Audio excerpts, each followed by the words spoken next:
welcome to this wonderful, exciting podcast, which is called The Aspiring. My name is Owen Simwaka, and I am your host for today's program. And today on our program, we have this aspiring candidate for Kabanana Award, whose name is Jones Mutale Chisem. Sir, welcome to the podcast. Thank you for having me. I'm delighted to be here. So, sir, can you kindly introduce to the viewers who is John Mutale? So the name is Mutale Chisembe Jones, and I'm an aspiring candidate for the Kabanana Award.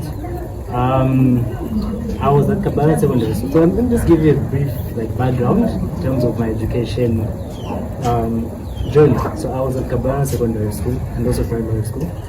I did my tertiary education at Evening College. I was doing public administration. Yeah, so that's just a few things that you need to know about me when it comes to my education background.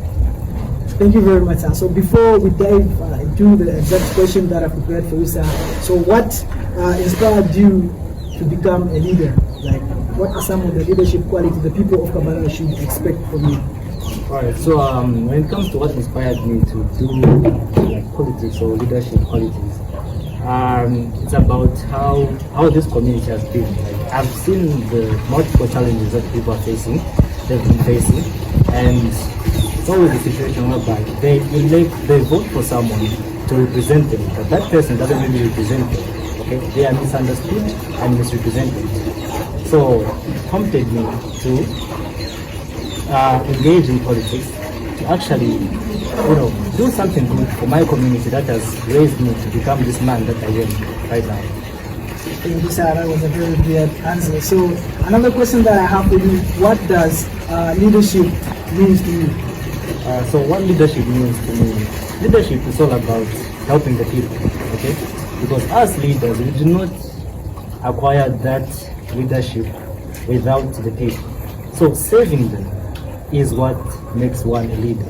So for me, leadership is all about serving the people who vote for you, because I'm not doing it for myself, I'm doing it for them, unless I've got selfish motives, which I don't have. Yeah, so that's leadership to me. I'm the servant, they are my bosses. It's about them, not me. Thank you very much, sir. So, but during the campaign mood or campaign period, many of the aspiring candidates usually make promises that some are unable to fulfill those promises. How will you prove commitments that goes beyond your words? Well, first of all, I'm not like some of those candidates who make overzealous promises, who make promises that they don't even fulfill. So for me, I won't make any, over-the-top kind of promises. We only talk about things that are tangible.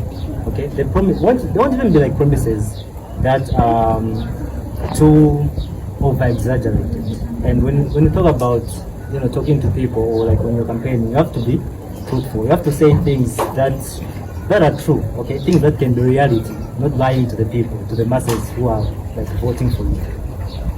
Thank you very much, sir. So during this campaign mode, a lot of politicians usually focuses on more personal gain than what the community needs. So, sir, how will you balance your ambition with genuine service? Well, so that's the thing. If you heard what I said at first about leadership is about the people, not about us. Like for me as a leader, the reason why I'm even doing all this is because I believe in the needs of the people. Me, I stay here in Kabanana, and I understand their challenges, the challenges that these people are facing. Okay, and I can't try to lie to the people about that, or try not to deliver the promises that I'll make, because I stay here. This is my place. This is where I grew up. This is where I'm still residing. So it's about actually me doing it. Actually, really doing it because I stay here. This is my area. This is my community. These are my people. So, sir, as you are the aspiring candidate for Kabanana Award, what are some of the challenges that you think the people of Kabanana and the community of Kabanana are facing, and what are some of the solutions that you have to those challenges that the people of Kabanana are facing right now? For the challenges, we've been having this big issue, the biggest challenge that we have currently, which anyone can see, drainage systems. Okay, we lack proper drainage systems. If you go to Fumbero, you will see how flooded it gets because of lack of proper drainage systems. Okay, we want to have a solution that's permanent, not temporary. Like for example, what they did when it comes to our roads, they just graded the roads and put molasses. But when it started raining, the rains washed away all the molasses. Okay, the road. If you go to like if you're coming from the market, coming here, Kabanana, so you'll see the roads, how deplorable that road has become. It's in a bad state, yet they graded it. Why? Because those are temporary solutions just to make the people happy. One of the solutions that we'll implement is simply to, build drainages. Because drainages are very important. With drainages, we can prevent even disease outbreaks like cholera. And if you know, Mandevu constituency is very big. Our area, this ward Kabanana, it's crowded. There's a lot of people.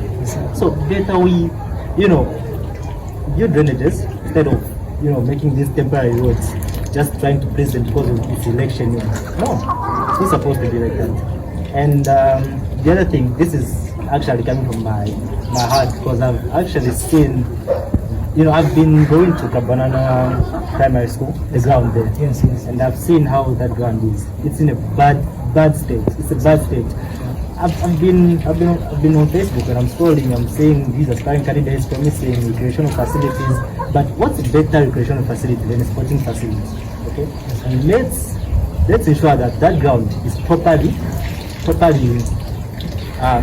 graded, it's leveled, so that the youths of this world can have fun with playing soccer. They can enjoy soccer. Okay, it can be a recreational facility, a sporting facility. Remember, we have 3 schools here: Kabanana Primary School, Kabanana Secondary School, at the market, and this other secondary school. They don't have a proper ground. So, if we were to take keen interest in actually grading that ground, making it a proper sporting facility, that can go a long way. And we can actually make headlines as one of the outstanding words in the country. So those are the initiatives that these councillors are supposed to do. God forbid if I don't win, I hope the upcoming councillor will be able to take note of what I'm saying and implement these things, because these are the real solutions, not exaggerating promises, making overzealous promises. No. That's a very brilliant answer, which I give some of the insights on how you're going to create facilities for the youths to just maybe the crime rate in Kabanana, and how you're going to combat floods which usually affects the community of Kabanana by its length. Usually their houses are full of water. So I have another question for you. If you discover that a popular community solution that could harm a minority, if you discover that a popular community solution could harm a minority, would you still pursue it? Why or why not? If you would, why? If you wouldn't, why not? Well, I wouldn't. Why? Because if that solution will harm a certain group of my community, then there's no point in me actually implementing that solution. Because leadership is about inclusivity, it's about everyone being treated equally. All the solutions cater to everyone, not harming a certain group in the community. So it's not about the majority. For me, it's about inclusivity, it's about everyone, it's about catering for the needs of all community members. Whether it's voted for me, vote for me, this certain community stand. No, it's about everyone. It's about everyone. That's what leadership is. So if we do not do that, we'll be dividing the community, because some will then be complaining, no, it's just catering for the needs of these people because they are the minority apparently, and forgetting about the majority. And again, if I start catering to the majority, the minority will be complaining. So those are some of the solutions. Just don't do it. If it just favors one particular aspect of the community, don't do it. Don't engage in it. Just leave it.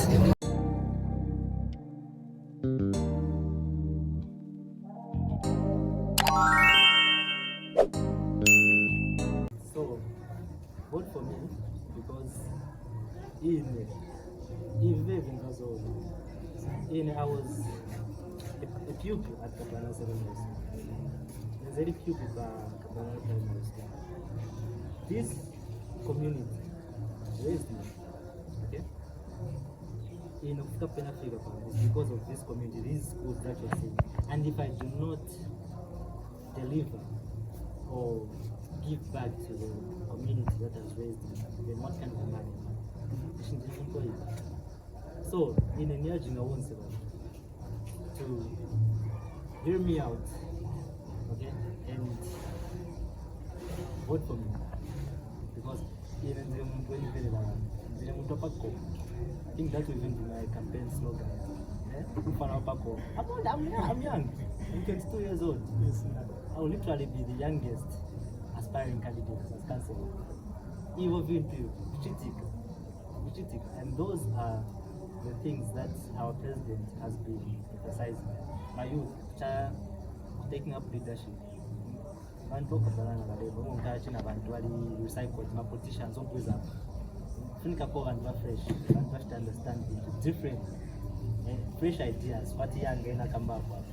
Otherwise, when I'm more on my issues, temporary solutions. I get in a lot of molasses. But on my results after Buddha. So at least, fresh ideas. Okay, I have fresh ideas.